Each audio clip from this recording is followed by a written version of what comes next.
That night I saw him typing, so I went out to feed the dogs, and that AC/DC song was playing. He shook me all night long. And then I come back to my office. I need to see the message. I need to see that it says that that it says I'm going to block because you're sending too many messages. That's the response I get. None of my questions. And it's not my. I mean, I only was sending so many messages because my questions were not getting answered. But I was writing them differently, not the same message over and over again. That's the thing. I never expected to get blocked, but I mean, if only. Yeah, I mean, if I'm.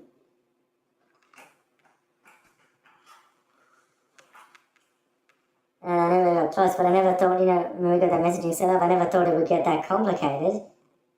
And that's the thing. That's what I never expected that the messaging the messaging thing to get complicated. And then I wanted to FaceTime once, and I wanted to FaceTime again, but he's never available to do that.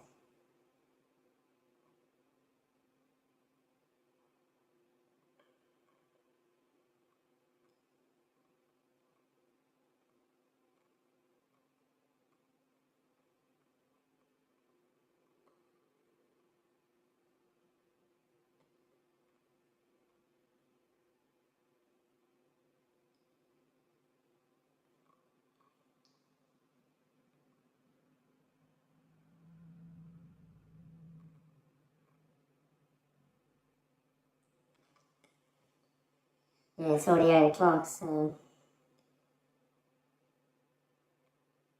Yeah, a few minutes later, because he was on that word to me, then I wrote back a few minutes later, but I never got an answer to that.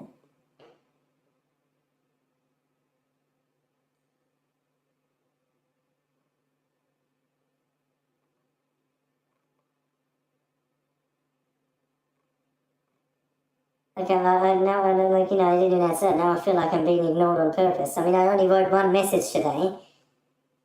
I feel like it's about to be 2. I don't know. You know what? Even though it's already 8 o'clock. I was asking, look. Not a single response, even though you wrote 2 messages to me on the 2 both at the same time. 5:26, and I wrote mine at 5:41. And I got no response, nothing. At all the hours he could have responded, nothing.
Mm,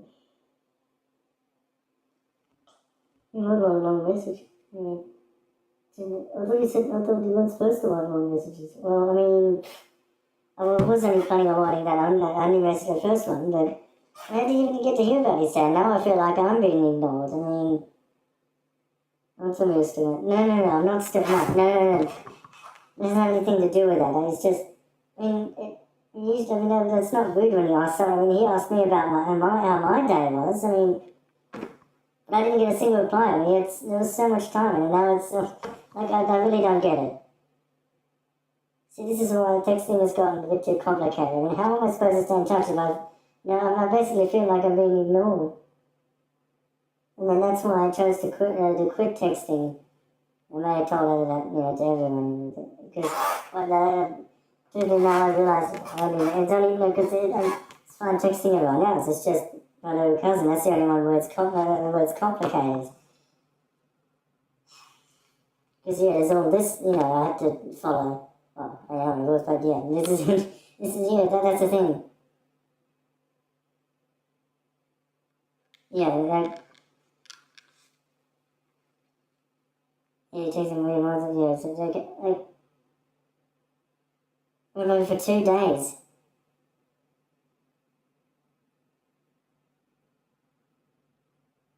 How am I going to... See, this is why I chose to quit, because it's just gotten too complicated for me. Yeah, if only Apple didn't have it, what? Of course Apple has a block feature that allows you to... I'm not blaming the block feature, it's just...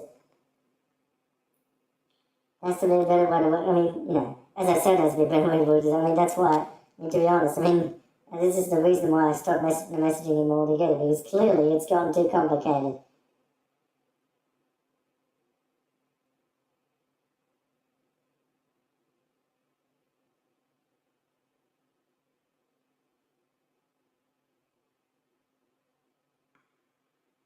And I talked to you. Yeah, but that just only made things more complicated, and then that's what forced me to quit texting him in the first place. But of course, I got 2 messages from him today, and then I wanted to ask him about his dad. I only said one, and I didn't even get a reply to that. Like, am I being, do I offend? Did I do something wrong? I mean, I feel like I'm being ignored on purpose here now.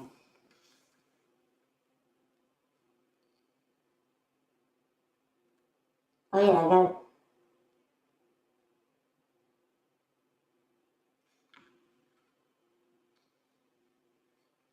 I'll tell you, I feel like we all said he's murdered. Well, clearly that's what I'm feeling. Because I didn't even get to hear about his day. I mean, that's not usually normal.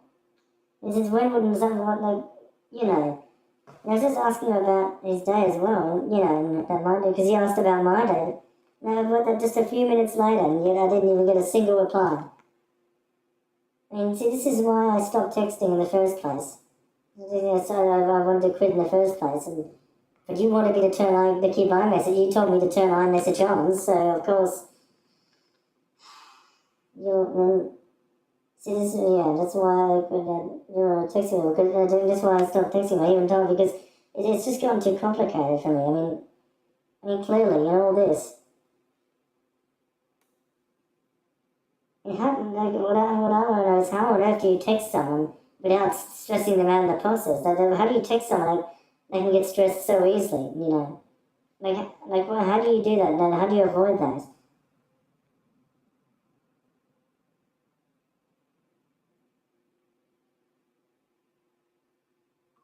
I don't want to risk being blocked again. So how do?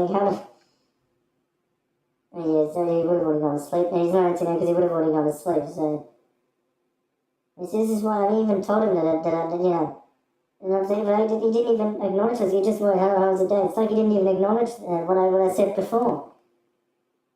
How am I said, this is unbelievable. I even said before, I'm not saying because what's something, do I think wrong, he didn't even acknowledge that. Now even asked, I didn't get an answer to that either.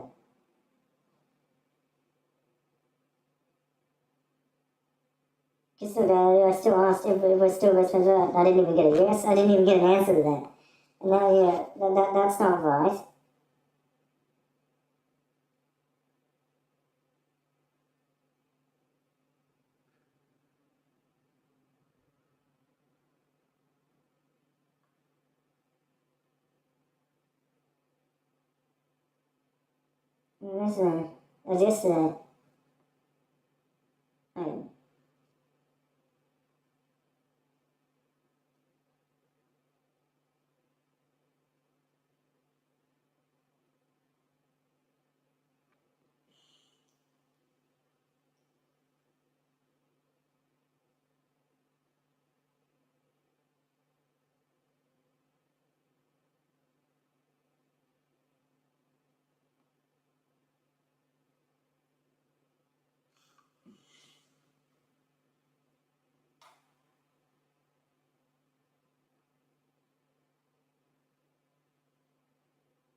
I just, I, no, if it isn't all tomorrow, so, watch it stuck a day ahead.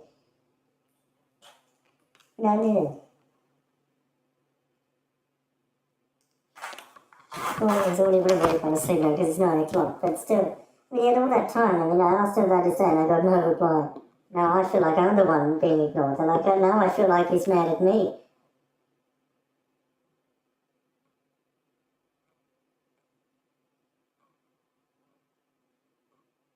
So this is why I wanted to, that's why I quit texting him in the first place. Because clearly this isn't working. Obviously, how can how am I supposed to stay in touch like this? It's just too complicated. Honestly, I never thought it would get this complicated, but I found of course it does. This is why I wanted to quit texting him in the first place. That's why I quit texting him in the first place. I don't know why I still am, because I quit in the first place, because clearly I don't want... it's just gotten too complicated. I mean, now I asked him about his day and I got no answer, and I only sent one message, and I got no answer. I just asked him about his day and I didn't even get an answer to that. I feel like I'm being left out here.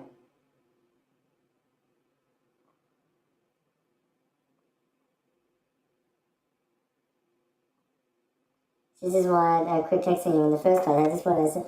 Because, it's clearly gotten too complicated, and, I already got blind once. I got, I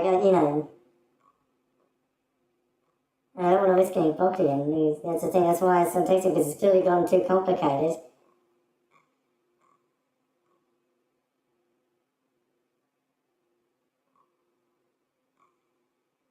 I don't see why it has to be so complicated.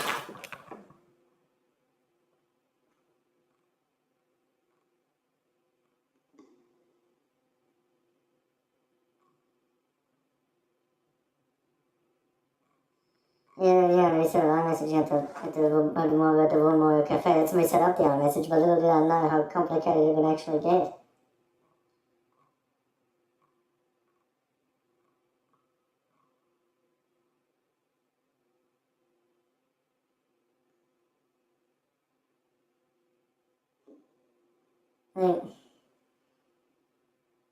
Most people don't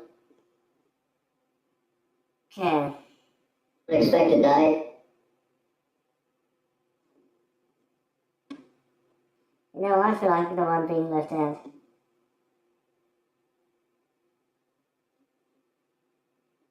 In a strange or disturbing. Yeah, I feel like that.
He asked about my day, and just want to ask about his, and what do I get? Nothing. I don't even get to hear about his day. Like, what?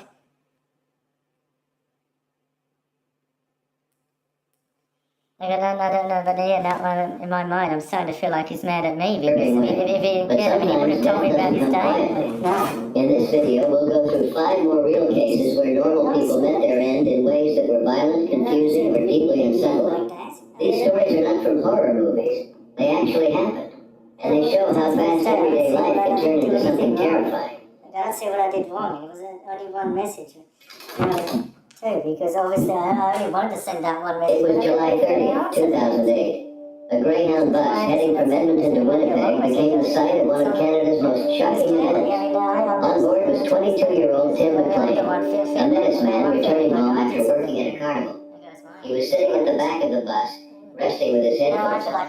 It was supposed to be an ordinary ride, but it quickly turned into something no one could have imagined. Around the same time, a man named Vince Lee, later known as Will Baker, got on the bus in Erickson, Manitoba. At first he sat near the front, but partway through the trip, he moved and sat next to Tim. Tim remained asleep, unaware of the danger next to him. Without any warning, Lee pulled out a knife and began attacking Tim in the neck and chest. It happened fast. The passengers were in shock. The bus driver stopped immediately and everyone rushed out, but Lee stayed on the bus, continuing the attack. Some passengers tried to get back inside to help, but Lee kept them away with a weapon. What they saw through the windows was terrifying. Despite efforts to stop him, no one could get close enough. When police arrived, the scene had already taken a dark turn. Tim had been killed, and witnesses said Lee had done more than just take his life. His behavior was disturbing and difficult for anyone to process, but it later became clear that Lee had been dealing with a severe mental illness at the time, which would play a big role in what happened next. Lee was arrested without a fight. Many of the people who saw the attack were left deeply traumatized, struggling to understand how something like this could happen in public. Later investigations showed that Lee had untreated schizophrenia. He said he had been hearing voices, one of which he believed was from a higher power, telling him to act. Because of this, he was found not criminally responsible for what happened to Tim. In 2009, a Manitoba court ruled that Lee didn't understand his actions were wrong due to his mental condition. As a result, he wasn't sent to prison, but was placed in the Selkirk Mental Health Center. There, he began psychiatric treatment. This decision caused a nationwide debate. Some people believed he should never be released, while others thought he deserved care and a second chance if he recovered. Tim's mother, Carol Dedele, never stopped speaking out. Losing her son in such a traumatic way was something no parent should have to face. But what hurt even more was the knowledge that the man responsible could one day live freely again. In 2015, Lee began receiving supervised day passes to leave the hospital. By 2017, he had legally changed his name to Will Baker. The Manitoba Criminal Code Review Board stated that he no longer posed a risk to society and granted him an absolute discharge. That meant he was free, with no criminal record, as long as he continued treatment and shared his location with doctors. This decision sparked anger. Many, especially Tim's family, felt justice hadn't been served. Carol called the ruling a serious failure of the system. She believed that someone who caused so much pain should never be released without strict conditions. She began urging changes to Canada's laws about people found not criminally responsible. Will Baker later expressed regret for what had happened, but many felt that no apology could make up for the trauma he caused. The public remained divided. Some supported rehabilitation for those with mental illness, while others feared that people who commit violent acts might be released too easily. The case also drew comparisons to others, like the 2022 trial of Jeremy Skibicki, where the same legal defense was used. These cases have made the public question how the system handles individuals with serious mental health issues who commit violent crimes. As for Will Baker, his current life remains out of the public eye. Whether he is truly reintegrated into society remains unknown. But what's certain is that Tim McLean's story hasn't faded. His family continues to fight for change, pushing for a system that better balances treatment with accountability. The tragedy on that Greyhound bus left a permanent mark. It raised difficult questions that Canada is still trying to answer. Questions about safety, mental health, and justice. And for those who knew Tim, the pain never really left.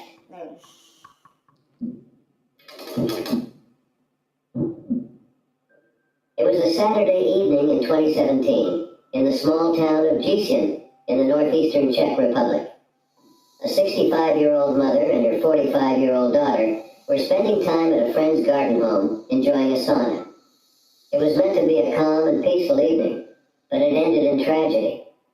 The two had been using the sauna for a while. As time passed, the homeowner started to feel that something wasn't right.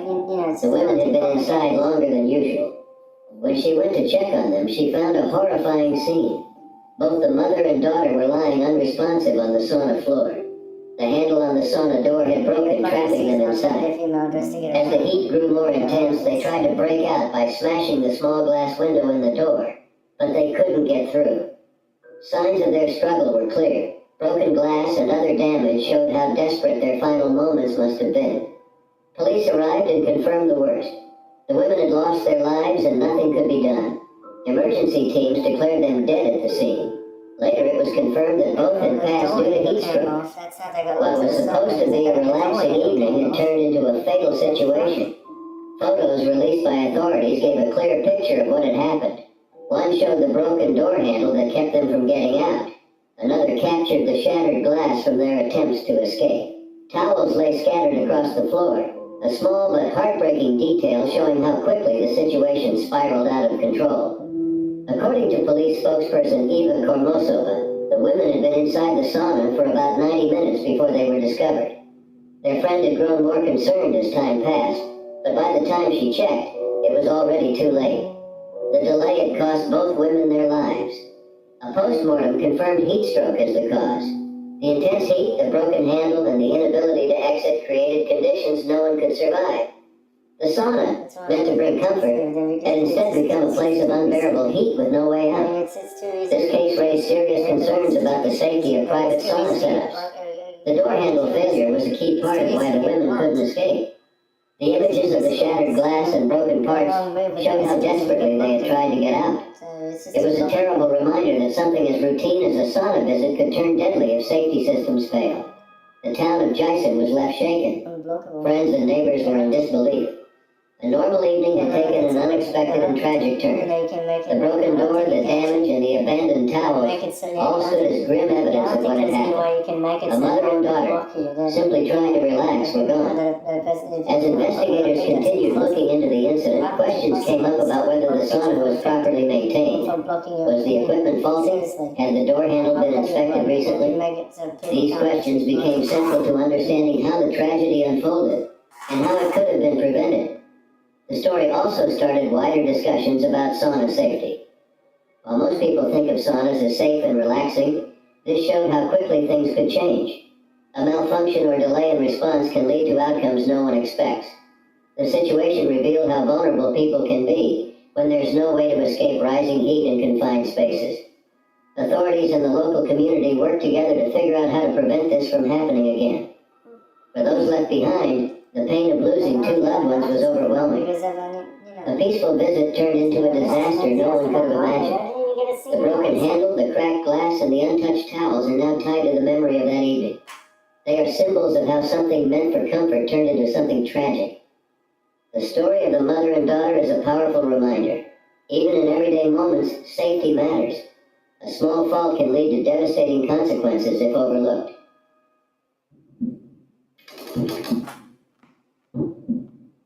It was a quiet day in 2015 in Luzhuang village, located in China's Shandong province. 6-year-old Xiao Li was playing outside with his friends, enjoying a game of hide and seek. But what began as a normal day quickly turned into something no one could have imagined. While running around the yard, Xiao Li noticed a lollipop on the ground. It seemed like it had just been left there.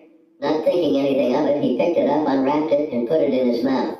It looked like any other piece of candy, but it wasn't. That lollipop had been coated with a chemical called tetramine. Tetramine, or TETS, is an extremely dangerous toxin often used in illegal rat poison. Even in small amounts, it can cause serious damage. It attacks the nervous system and organs quickly, and can be deadly in doses as small as 7 to 10 milligrams.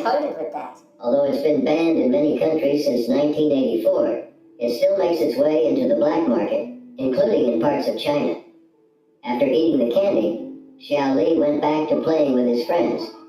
But not long after, his friends heard him collapse behind a bush. When they ran over, they were met with a terrifying scene.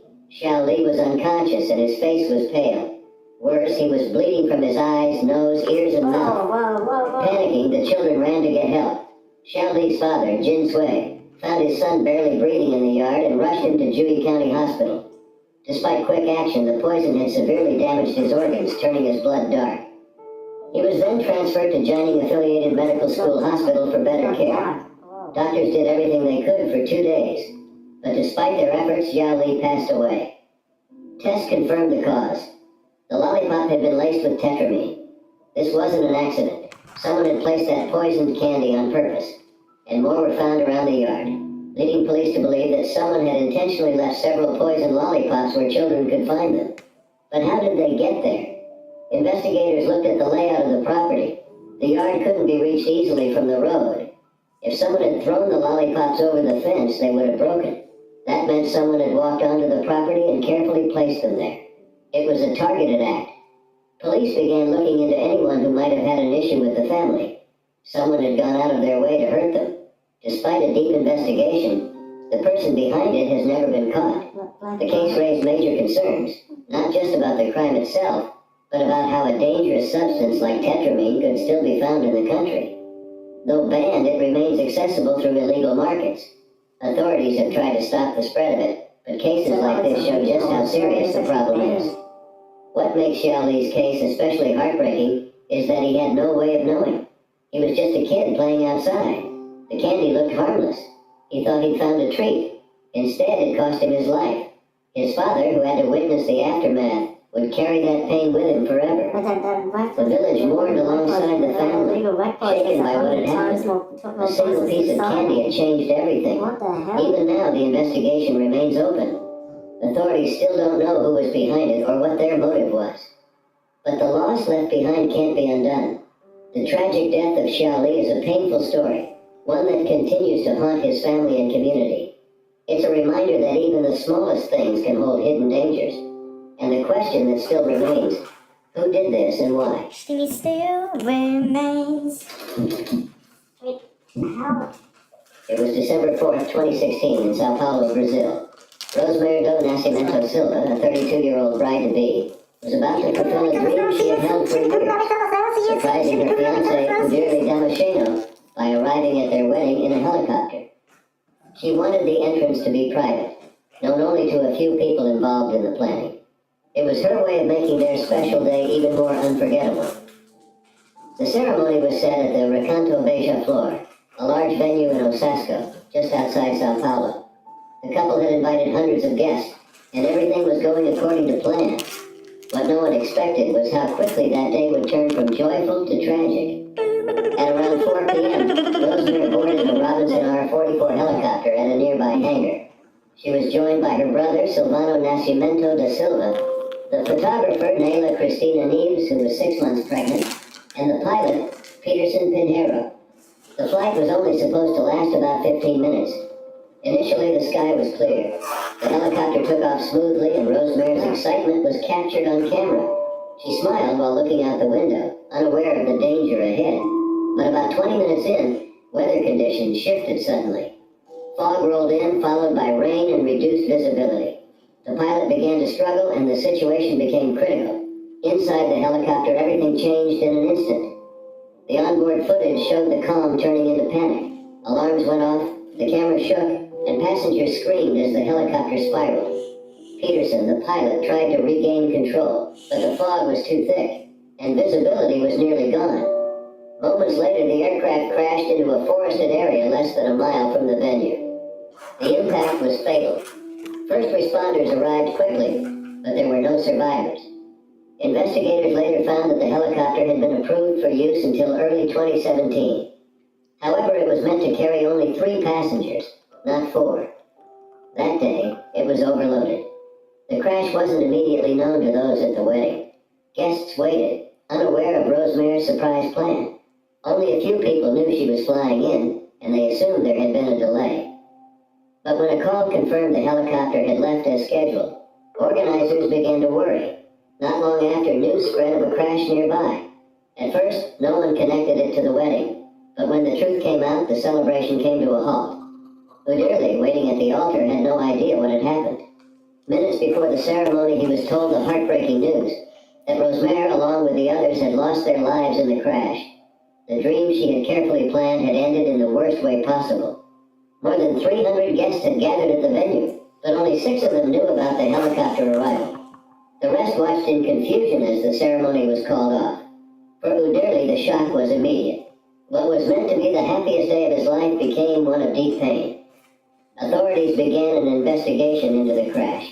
They found that worsening weather conditions likely caused the helicopter to strike a tree before going down. The thick fog and rain had made it almost impossible for the pilot to navigate safely. The overloaded aircraft and low visibility were major factors in the accident. The victims were Rosemary, her brother Silvano, photographer Nayla, and pilot Peterson. 8 fire crews responded, but there was nothing they could do once they arrived. In the weeks that followed, questions surfaced about why the flight continued despite the poor weather. Some wondered whether stricter rules could have prevented what happened.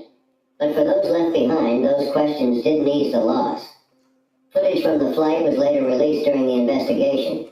The video is a chilling view of how quickly a moment can change and how something meant to be beautiful can end in heartbreak. Rosemary's dream never had the chance to come true. Instead of a grand entrance, her story became one of the most tragic wedding day incidents ever recorded.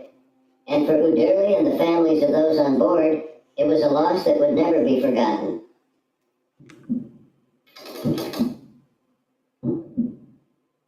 It was January 18, 2021 in Columbus, Ohio. Victoria Strauss, a 23-year-old graduate student at Ohio State University, had just wrapped up a day of studying and was getting ready to head home. Like many students, she had parked in a local garage, one she'd used many times before. But something went terribly wrong that night. Victoria was known for being ambitious and kind. She dreamed of becoming a therapist and helping people. Her friends and family described her as warm, bright, and always willing to be there for others. But what started as a normal night ended in tragedy. Around 11:30 p.m., Victoria was at the exit of the garage getting ready to pay. As she reached out to insert her credit card into the machine, it slipped from her hand and fell outside her car. What should have been a small inconvenience turned into a serious accident. She opened her door and leaned out to grab the card, but as she stretched toward the ground, her foot accidentally pressed the gas pedal. The car, which had been still, suddenly jumped forward and crashed into the toll booth. The impact pinned Victoria between the open car door and the toll booth. Her head got caught between the two, and she couldn't move. The security footage later showed her trapped motionless inside the car. Hours passed before anyone found her. A security guard doing routine checks discovered her around 5:40 a.m. the next morning. Emergency services were called right away, but by the time they arrived, it was too late. Victoria was pronounced dead at the scene. Police confirmed that it was an accident. No one else was involved, and the car had remained in place after the crash. It was a terrible series of events caused by a simple mistake. Her loved ones were devastated. Victoria was just weeks away from finishing her degree in social work. One of her close friends, Brianna DeMay, told reporters that Victoria had a deep passion for helping people. She described her as someone who was supportive, even when dealing with her own struggles. Tributes poured in online for Victoria Strauss. One friend wrote that she was such an inspiring and kind soul, and expressed disbelief at her passing. Others shared similar memories, recalling how Victoria had been there for them through both joyful and challenging times. Soon after, the Franklin County coroner released the autopsy results. The official cause of death was blunt force trauma to the head.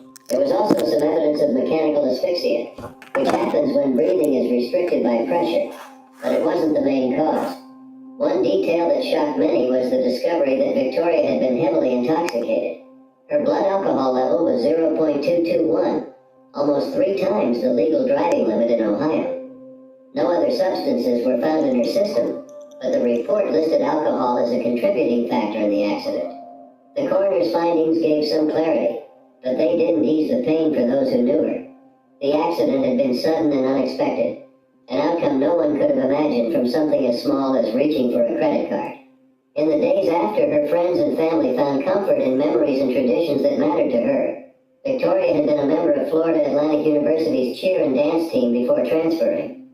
Dance had always been one of her passions. Friends began organizing ways to honor her through it, carrying her memory forward in every performance. At Ohio State, the university expressed its sadness over her passing.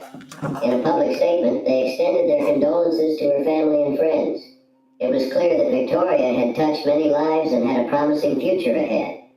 Her story left people stunned, not just because of how she passed, but because of how quickly a normal moment turned tragic. Victoria's loved ones continue to remember her through the love she gave, the goals she chased, and the care she showed others. Though her life ended far too soon, her impact lives on in those she left behind.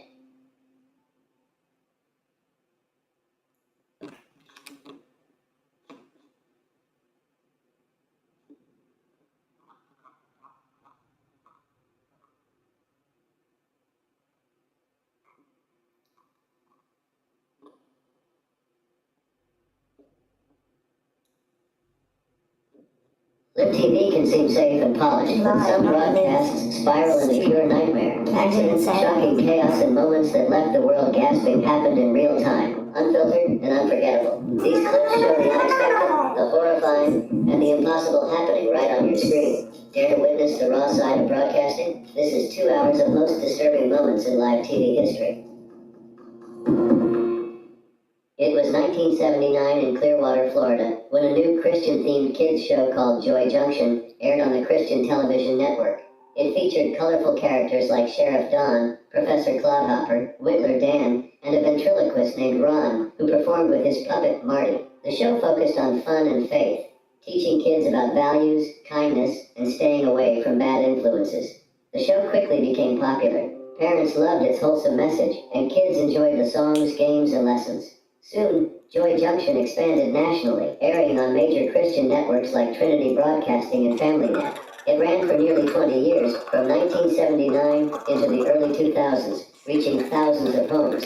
And then, without warning, it disappeared. No final episode, no announcement, no reruns. It just vanished. Years later, curious fans tried to find clips online. Some had old VHS recordings, but aside from that, there was nothing. No official archive, no digital version, no trace of the show's existence.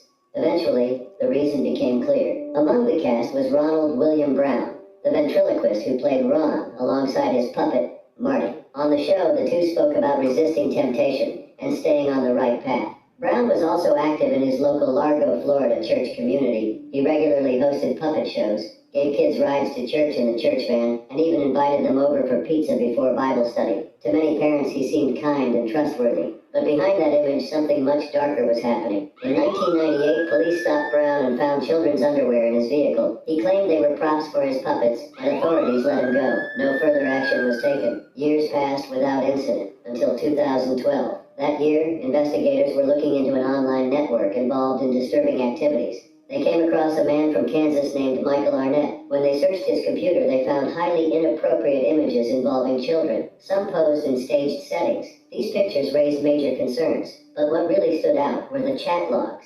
Arnett had been exchanging messages with a man in Florida. That man was Ronald Brown. The two had been talking for months on a hidden forum. Their conversations went beyond possession of inappropriate content. They included detailed and graphic discussions involving children, with Brown referencing a boy he knew personally from church. He spoke of deeply troubling intentions, sharing diagrams and pictures he had secretly taken of the child. In one exchange, Arnett asked how the boy was doing. Brown replied that he was well, but added that he wished the child was tied up in his closet. Arnett responded by saying the boy would be a fine Easter feast. They also discussed ways to target unsupervised children, suggesting neighborhoods where they believed kids might be easier to approach. Brown even said he believed he could go through with it, though the preparation would be the hardest part. On July 19, 2012, authorities raided Brown's home in Largo. What they found was deeply alarming. Thousands of illegal files were discovered, some involving deceased children. They also found written plans, drawings, and content dating back to 1978, a year before Joy Junction began. Investigators also found a missing child's flyer. The child looked very similar to someone in Brown's collection, raising further concerns, though no charges were filed in that case. Brown was arrested and charged with possession and intent to commit serious harm against a minor. He admitted to the chats but claimed it was all fantasy and that he never planned to act on it. The court didn't believe him. He was sentenced to 20 years in federal prison, essentially a life sentence given his age and health. In 2020, Brown died in prison at the age of 65 due to complications from a neurological illness. After his arrest, everything connected to Joy Junction went silent. Networks removed all traces of the show. There were no statements, no press releases. Even cast members distanced themselves. For a long time, the show became lost media. Only a few clips survived, mainly from old VHS tapes uploaded to YouTube. In one, Ron and Marty warned children about bad thoughts and negative influences. Watching it now feels unsettling, knowing who was really behind the puppet. Ronald Brown wasn't just a performer. He was trusted by parents, surrounded by children, and active in the community. That's what makes this case so disturbing. He hid behind faith and performance, using it to mask something far more serious. And once the truth came out, the legacy of Joy Junction vanished with it. It was September 27, 2007 in Yangon, Myanmar. For 10 days, crowds had taken to the streets in peaceful protest. Buddhist monks in red robes led the demonstrations, walking calmly and chanting for freedom. What began as protests against rising fuel prices had become something much bigger. People were now calling for democracy. Many were frustrated with poverty, military rule, and the lack of basic rights. But the military government saw these gatherings not as peaceful, but as a direct threat. They issued a clear warning: leave in 10 minutes or face the consequences. The protesters didn't move. In the middle of all this was 50-year-old Kenji Nagai, a Japanese journalist who had arrived just 2 days earlier. He worked for a small outlet called APF News.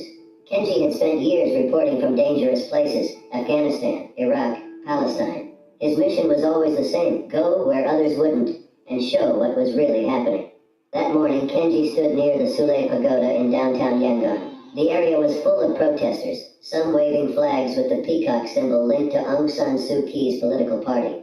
Despite the tense mood, the crowd remained peaceful until military trucks showed up. Soldiers got out holding rifles and shields. Protesters stayed put, some yelling at the troops. Then came the military's response. First tear gas, then gunfire. First into the air, then directly into the crowd. Kenji kept filming. His last recorded words were caught on camera. The army has just arrived. The army is over there. They are heavily armed. Then the shooting began. Kenji was hit and fell to the ground. Even then, witnesses say he continued to hold up his camera, trying to document what was happening around him. A photo by Reuters photographer Idris Latif captured a haunting scene. Kenji lying on the ground, a soldier standing over him, rifle in hand. His camera was still in his grip. In the next frame, the soldier walked away. Kenji didn't move again. At first, the Myanmar government claimed he had been caught in the crossfire, but video evidence later showed the truth. A soldier had pushed Kenji to the ground and shot him at close range. An autopsy in Japan confirmed this. The bullet had gone through his chest, hit his heart, and exited from his back. Kenji was the only foreigner to lose his life during the protests. At least 9 others also died, and more than 10 were seriously hurt. In the days that followed, the military raided monasteries and arrested over 100 monks. At one location, soldiers drove a vehicle through the gates and used force against those inside. Blood was left behind as proof. In Mandalay, another major religious center was surrounded, trapping hundreds of monks inside. The protests didn't fade. They were shut down by fear. News of Kenji's death shocked people in Japan. The government demanded answers. Prime Minister Yasuo Fukuda called it extremely unfortunate, while the foreign minister pushed Myanmar's UN representatives for accountability. Myanmar later apologized, but no action was taken. Kenji's sister, Noriko Ogawa, spent years asking for his missing camera. Witnesses had said a soldier took it. There was no word until 2023. 16 years later, journalists from the banned Democratic Voice of Burma said they had received Kenji's camera from someone who wanted to set things right. For safety, they shared no other details. The camera was returned to Noriko in Bangkok. Watching the footage gave her peace. She saw her brother calmly reporting just before everything changed. She said, "I think my brother was waiting for this day too. I want to bring it to his grave." That final footage was shown at the Foreign Correspondents Club of Thailand. It captured the protests, the chants, the chaos, and Kenji's final moments. No one has ever been held accountable, but Kenji's work hasn't been forgotten. In 2009, the Burma Media Association created the Kenji Nagai Award to honor journalists in Myanmar. The first person to receive it was Aint Kaing U, a female Burmese reporter. Kenji's final act was showing the truth.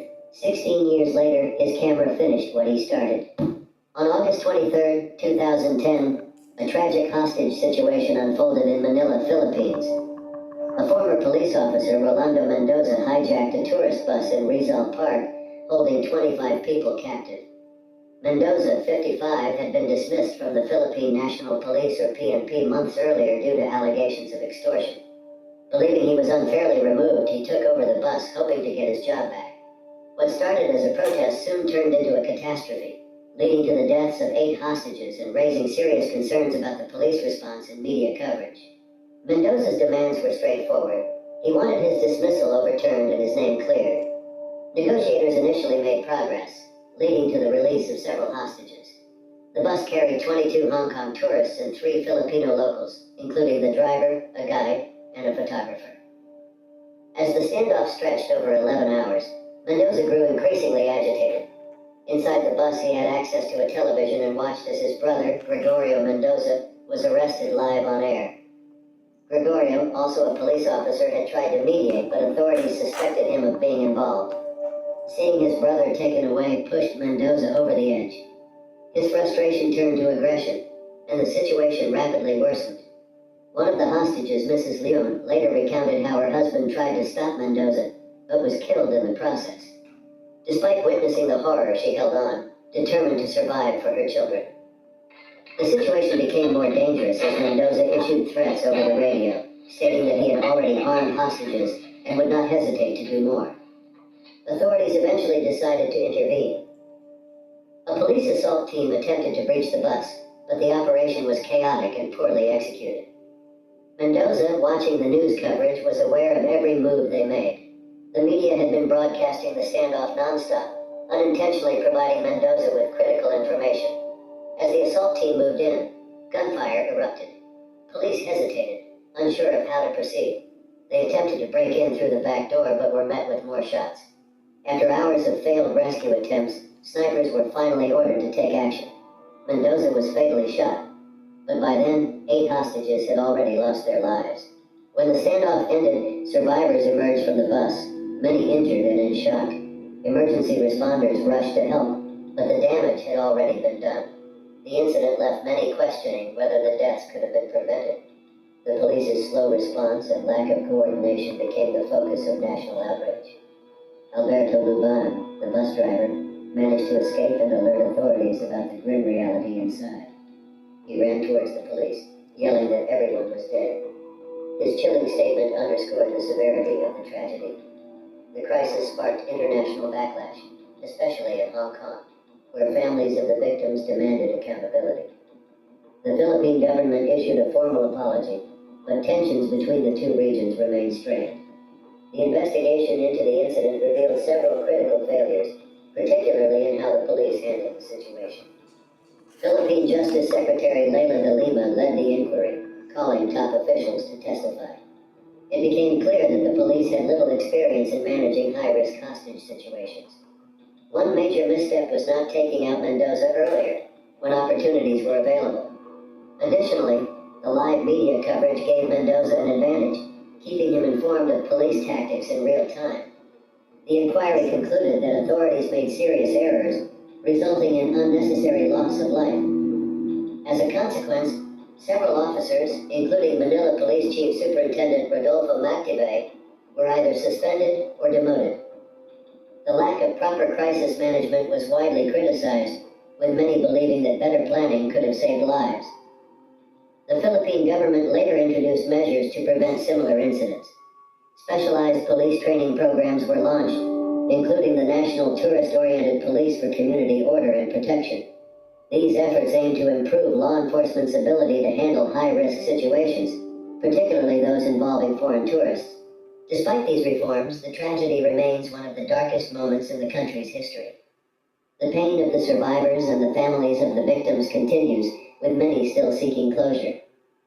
The harrowing images from that day, terrified hostages, desperate pleas, and the failed rescue, are a painful reminder of how one crisis can change lives forever. The Manila hostage crisis exposed critical failures in crisis response, negotiation tactics, and media ethics.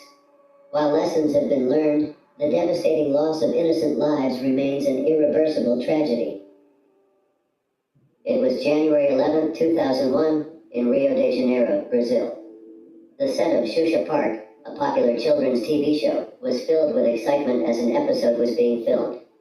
Hosted by Brazilian pop star Xuxa Meneghel, the show had an audience of about 300 people, mostly children. The set was designed like an amusement park, with bright colors, games, and performances. But what was supposed to be a fun day quickly turned into a terrifying ordeal.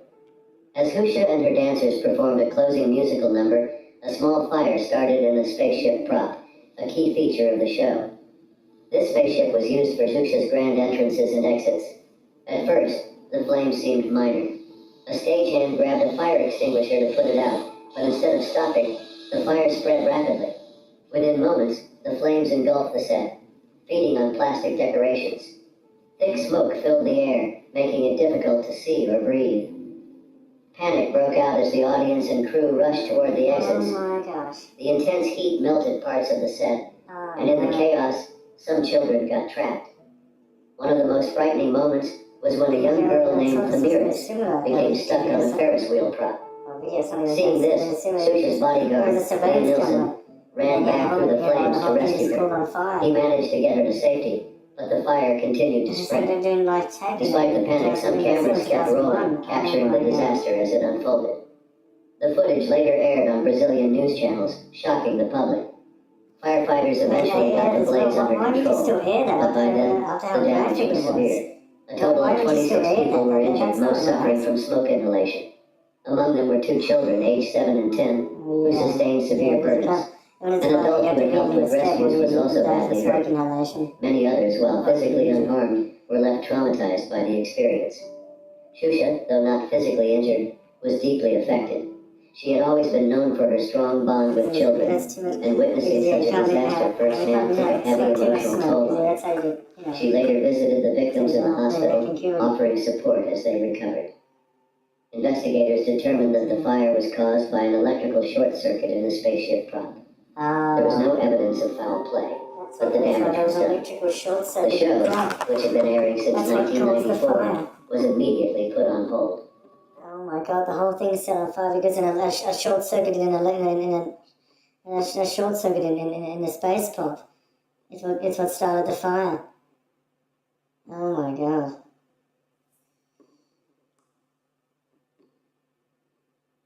Yeah, I mean, at least I didn't intend to do that. Well, yeah, I mean, why would you intend to do something like that? Like, why would you want to kill a bunch of innocent children? I mean, if that's, if you even though you intend to do that, I mean, I mean, you're an idiot if you were intending to do something like that.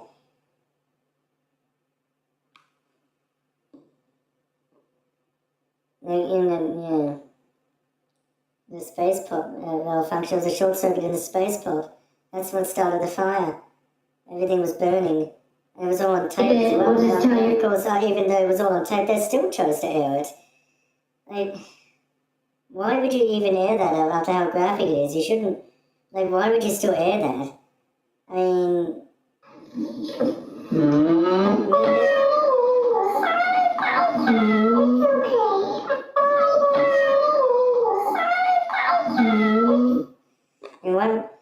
And why would you still air that when even though after how graphic it was, you know? And of course I still aired it. Like what? Oh, yeah. I mean, because lots of people watch TV nowadays, and that's the last thing you would want to see on TV. Is you know, that fire and all that. That's the last thing you would want to see on TV. I mean, there were children involved. Drank so many milk. And we're gonna know. Why is this so loud? Oh right, my speaker is, yeah, I've got a good speaker. Yeah, because my speaker is quite good. Notice, we're gonna good chance of the what? We really hope you guys like the what?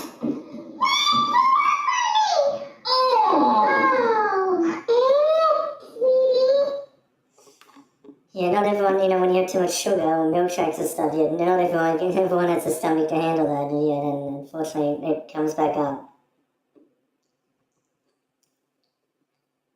Anyway, yeah, like, of course, I don't know how graphic that tape, no, because it was all on tape when the thing burned down, the space pop ignited, and of course they still chose to air the whole thing. Like, what the No, I haven't known to really.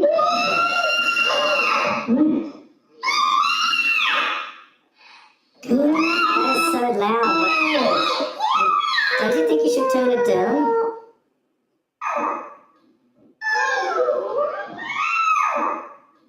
Am I right?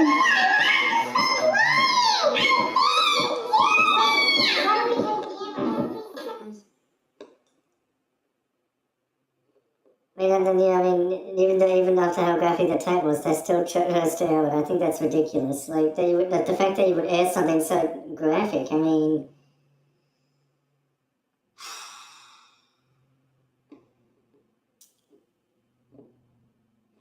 Oh well. Although, you know, the fact that I'm saying it is what it is, I mean, I can't, you know, anyway.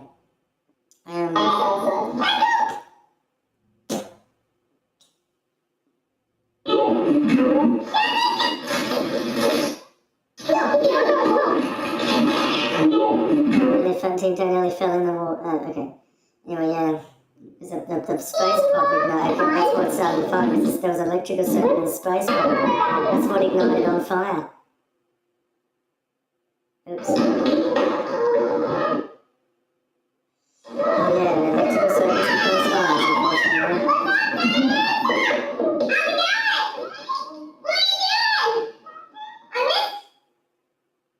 Georgia's, is it? Yeah, she's actually born the same year I was born. Believe it or not. See. Anyway, yeah. Christine Chopper, Christine Chopper, yeah, she was a news reporter and just talking about attempted, then after she finished with the words attempted suicide, that's when she pulled out a revolver, a Smith and 38 caliber Smith and Wesson revolver, and shot herself in the back of the ear, behind the ear. Ooh. Yeah, it was a .38 caliber Smith and Wesson revolver. Jesus Christ. It was all on live TV. And I immediately faded the black belt. Of course, it was already on television. It was back in 1974. Of course, it was already on television.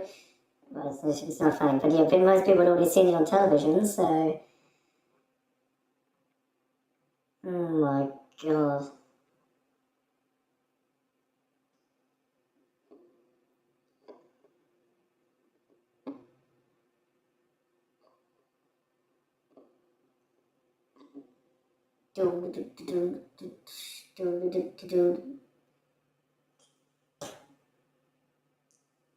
It's about time we're doing a... That woman got trapped between the payment machine and and her car because she was paying for because in some places you have to pay for parking, so she was about to put her card in the machine when she dropped it. And then when she went to reach it, she accidentally put her foot on the accelerator and the car lurched forward, running over the boom gate in the process, and then pinning her between the payment machine and the car. And she wasn't found for hours, so by the time she was found, she was already dead. I mean, it was already too late. Yeah, that was unfortunate. The sauna. Yes, yeah, saunas are where you cool down. I mean, not cool down. That's steam things. Those people, yeah, of course. What's up, guys? Oh my fucking ears, mate! My channel, okay? And of course, people would. Yeah, then of course. What was I saying? Oh yeah, so yeah, two women got trapped in the sauna because the fucking door handle came off. Oh no. Wait, what? Yeah, the door handle came off. That's why they got trapped in the sauna. Apparently the door handle came off. How do you even manage to do that? How do you even manage to do that? Yeah, Welcome everyone to today's Odyssey Adventure. Today, I mean, I shouldn't be the one. I mean, that's happened to us before as well. My handle came off. It was back in Zurich.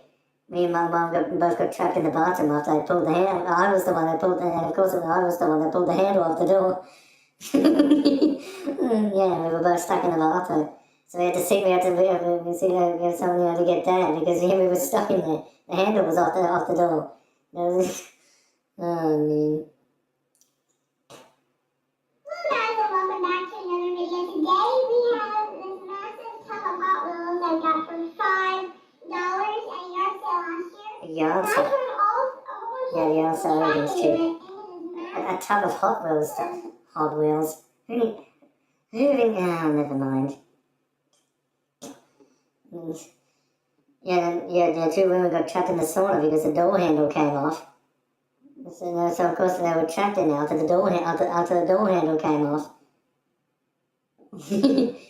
Yeah, the door handle they were trapped in there after the door handle came off.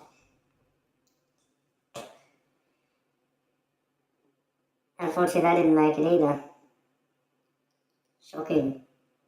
Oh yeah, it is shocking.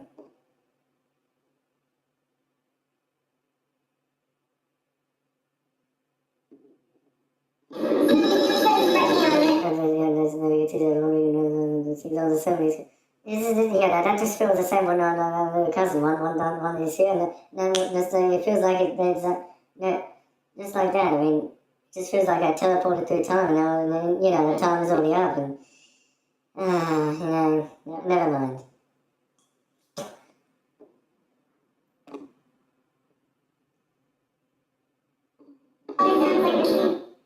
I mean, some people have, there's an integrity. Some people apparently experience time travel, and look, I don't know. Yeah, like it was this daunting. I saw it from a century. Look, theoretically, yes, time travel. I mean, is time travel even possible? Well, theoretically, yes, but I mean, it could be, but there's not really. We don't have that kind of technology. I don't think.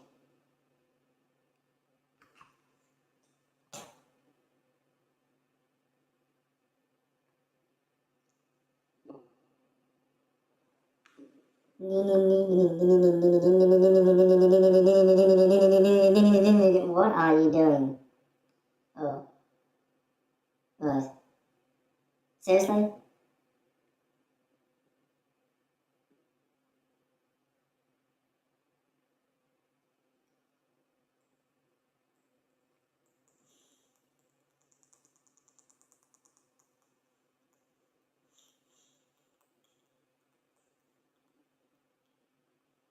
They're just fucking...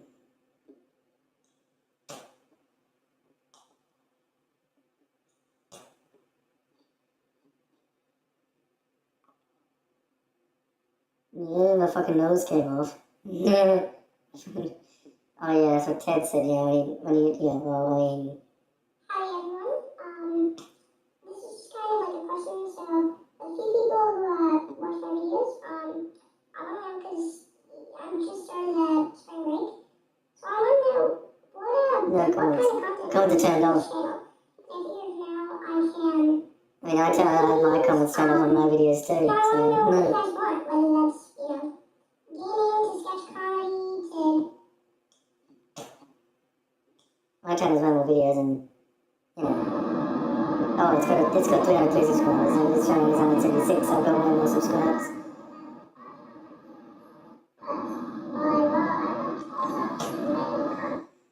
Just because you have way more subscribers doesn't mean you have to start yelping about them. I wasn't... okay. Never mind.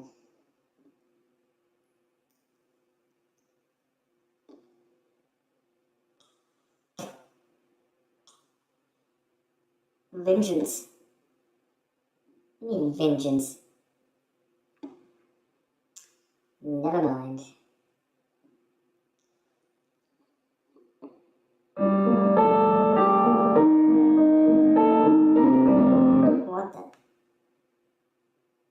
What the? Yeah. Margasu, you Neanderthal. Nobody gives a damn. Nobody gives a damn. Nobody gives a damn. That's funny. Nobody gives a damn. I don't think that's true. I mean, come on. Do you really think that's true, that nobody gives a damn? I mean, come on, seriously?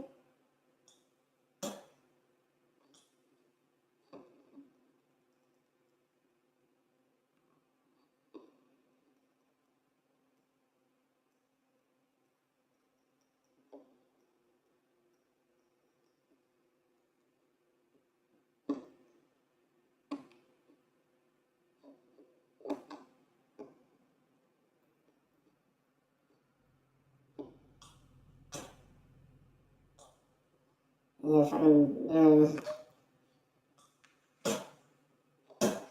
and two minutes ago, I was expecting to have a good time in the sauna, and all of a sudden the door handle came off, and they were trapped in there. What? Oh, you've got to be kidding me. What? I didn't even...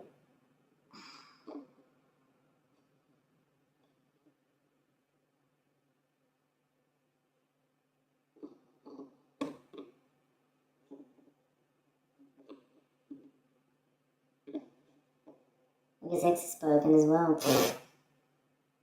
True, of course, I mean, it was in my side to change the X, I mean, of course it's broken. It just says, yeah, never mind.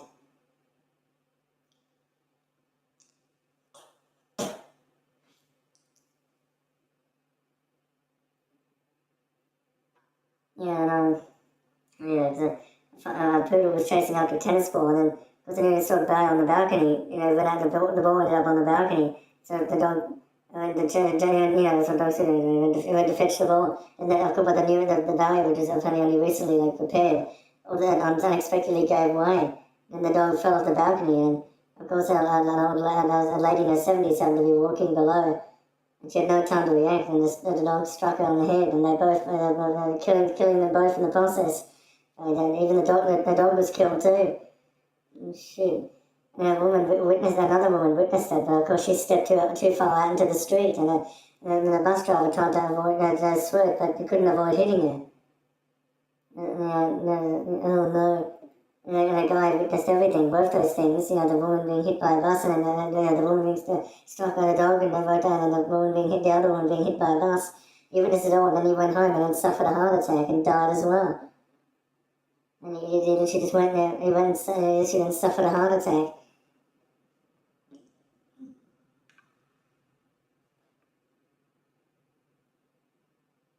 Yeah, the dog. The fact that the dog set off a chain. The dog was the one that set off a chain of events that unfolded. Jesus Christ! Yeah, I did not expect any. I've never heard of something like that happening before. A whole chain of events just occurred, and also with the dog falling off the balcony. Oh no.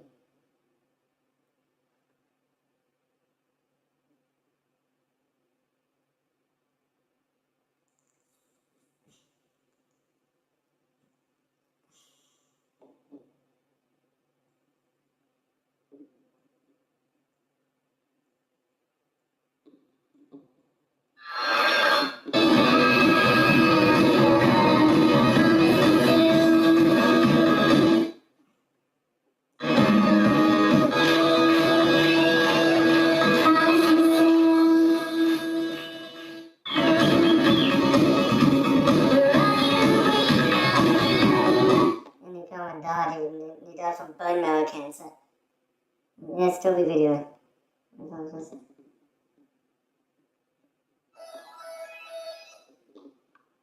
Move until we fly.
his hits. And Sunday Current died in 2021. He was born in 1962. He's born 4 years old today. He was born 4 years old. That was born. And as far as he's on 1961. He's a year older. He's on 61. A year before. He died in 2021 of bone marrow cancer. He was 59.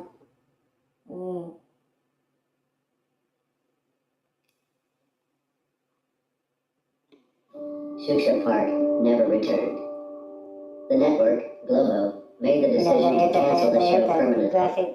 8 on-air episodes were scrapped out of respect for the victims. The set was completely destroyed, and Zucha never resumed her role in children's television in the same way again. The aftermath was devastating for everyone involved. The fire left deep emotional scars, and for the injured children, the road to recovery was long. The incident became one of the most shocking moments in Brazilian TV history. Though no lives were lost, the fire marked the end of an era. Xuxa Park was once a place of joy and laughter, but after that day, it became a painful memory. For Xuxa and the children who had grown up watching her, things would never be the same again. On September 28, 2012, millions of viewers watching Fox News witnessed an unexpected and deeply unsettling event. A high-speed police chase in Phoenix, Arizona had been airing live, but no one could have predicted how it would end. That morning, 33-year-old Jonathan F. Romero, a man with a history of legal troubles, was already wanted for violating parole on a past weapons charge. Around 11 a.m., he stole a car at gunpoint in a Phoenix parking lot, setting off an intense police chase. Authorities quickly located the stolen copper-colored sedan, and officers followed as Romero sped through city streets, ran red lights, and endangered other drivers. To reduce risk, police pulled back, choosing to track him from a distance using unmarked cars and a helicopter. However, the situation escalated further when Romero fired at officers during the chase. At one point, he even aimed at a news helicopter filming the pursuit. Fortunately, no one was injured, but the danger was clear. Eventually, Romero left the city and drove into the desert west of Phoenix. He veered off the highway and onto a dirt road as the Fox News helicopter continued filming. Millions of viewers watched live as he abandoned the car and began walking down an empty road. His movements became increasingly unsteady. Inside the Fox News studio, anchor Shepard Smith, who had been narrating the chase, grew uneasy. "This scares me," he admitted, clearly anticipating something unsettling. Then, in a moment no one expected, Romero suddenly collapsed. He briefly checked his torso, got back up, and made a fateful decision. He took out a handgun, and in full view of the cameras, ended his life. The control room at Fox News reacted immediately. Shepard Smith, visibly shaken, shouted, "Get off, get off, get off!" Believing the live feed had a delay that would allow producers to cut the footage in time. But there was no delay. The scene aired unedited, exposing millions of viewers to the tragic moment. After a commercial break, Smith returned and issued a heartfelt apology. He explained that Fox News had intended to prevent such distressing footage from airing, but had made a critical error. "We really messed up, and we're all very sorry," he admitted. Fox News executives also released a public statement calling the broadcast a result of severe human error. While the network acknowledged its mistake, the damage was done. Viewers were shocked, but for Romero's family, the impact was far worse. Romero left behind 3 children, ages 9, 13, and 15. They were at school when rumors of the live broadcast began spreading among their classmates. After school, the 2 older boys... That's how I found out about it, because the rumors spread across the school somehow. And it would, oh no, and it was all...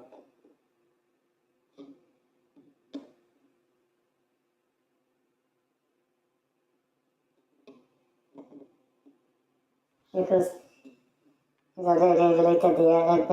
stopped, of course, it didn't stop airing in time, it wasn't cut off in time, it actually had they had the suicide, unedited, of course, it was not even censored, it was completely unedited. The people who were watching saw the whole thing.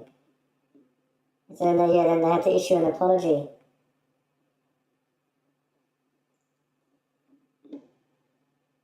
And they had to issue an apology, to the people,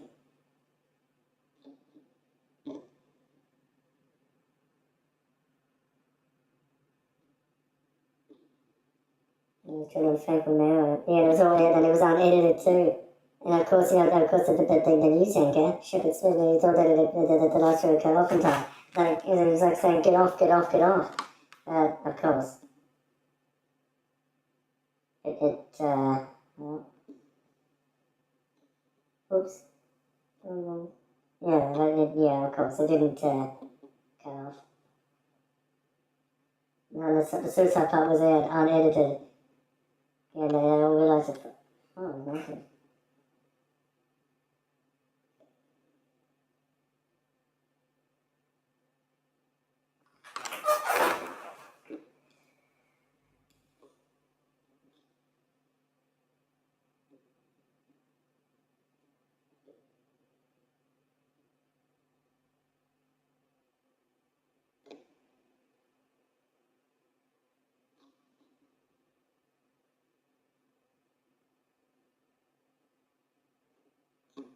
Desde televidentes tú.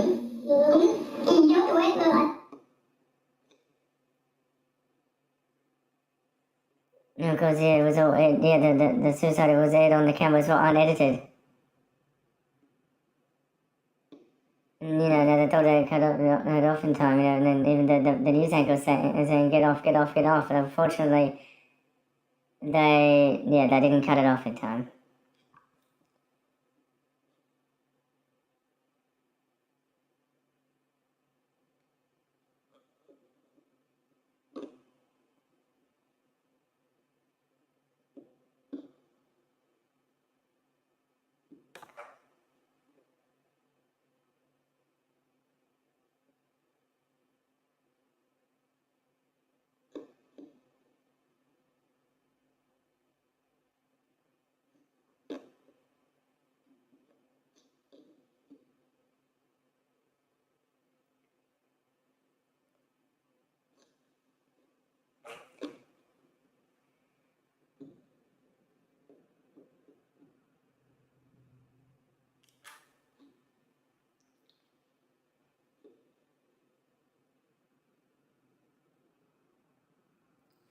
I bet if the Fox News station was even sued because that suicide was on air.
Count as well.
In his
sound more likely to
Sam?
network acknowledged its mistake.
Apologize directly to view.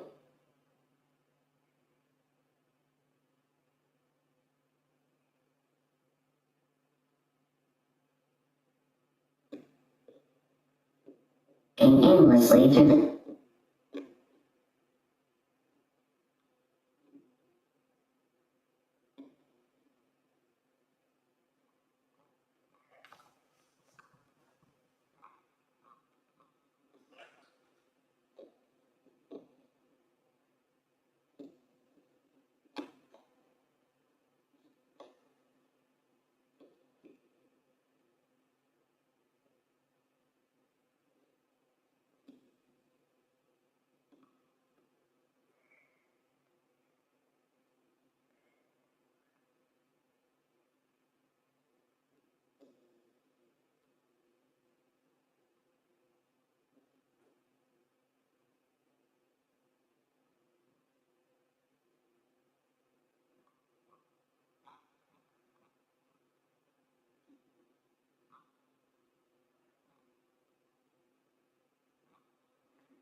and we really messed up on TV. We took every day, and I personally apologize and we really messed up. And we're all very sorry. That didn't belong on TV.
Tragedy that unfolded as it.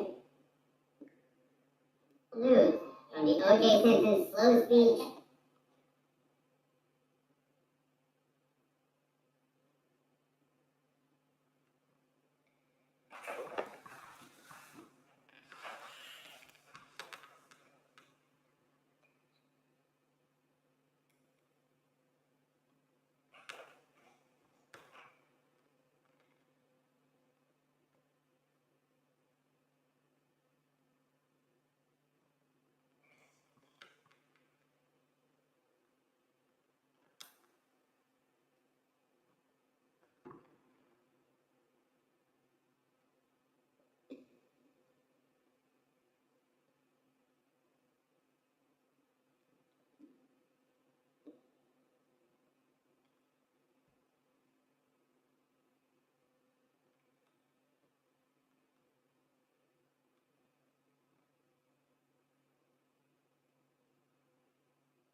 Maybe this is home. Sure about this. He's getting things out of the vehicle, clearly. This makes me a little nervous, I gotta tell you. And look at this. Oh, It's just no. right. It's always pop. Get off, get off, get off, get off, get off, get off, get off, get off, get off it, get off it, get off it, get off it. My name is Doug. Doug, get Doug, get off, get off, get off, get off, get off, get off, get off, get off, get off it, get off it, get off Oh, it, shit. get off it. My name is Doug, and author.com to learn about a free Oh, yeah, they did. some explaining to do. While we were taking that car chase and showing it to you live, explaining to do. Well, That was that they got a commercial Well, break. some explaining to do. While we were taking that car chase and showing it to you live, when the guy pulled over and got out of the vehicle, we went on delay. So that's why I didn't talk for about 10 seconds. We created a 5-second delay, as if you were to blink back your DVR 5 seconds. That's what we did with the picture we were showing you. So that we would see in the studio what was happening 5 seconds before you did, so that if anything went horribly wrong, we'd be able to cut away from it without subjecting you to it. And we're all very sorry. And we really messed up. Without subjecting you to it. We'd be able to cut away from it, and we're all, if anything went horribly wrong, we'd be able to cut away from seconds before you did. That didn't belong on TV. We took every precaution we knew how to take to keep that from being on TV. And I personally apologize to you that happened. Sometimes we see a lot of things that we don't let get to you. Read you wrong. We'll update you on what happened. Now the attack on the U.S. consulate in Benghazi, which killed 4 Americans. Get off, get off, get off, get off.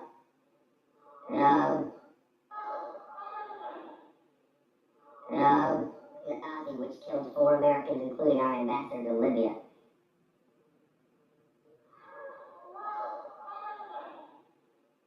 Get off. Oh, we went on delay. Oopsies. Get off, get off, get off, get off, get off, get off, get off, get off, get off it, get off it, get off it, get off it. My name is Doug, and author.com to learn.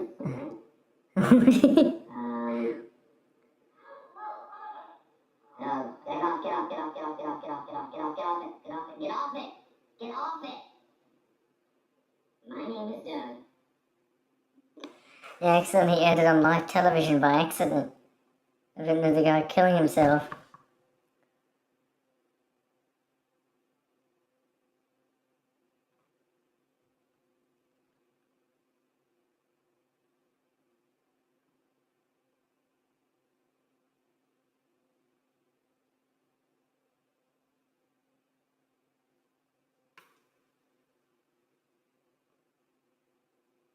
My name is Doug. Oh yeah, that was the thing that came out in the commercial.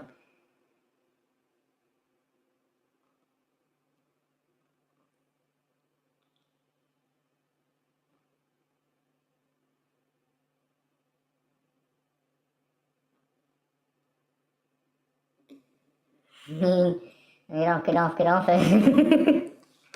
Oopsies. Yeah, well, then the guy killed himself, and it was accidentally live stream. It was accidentally live.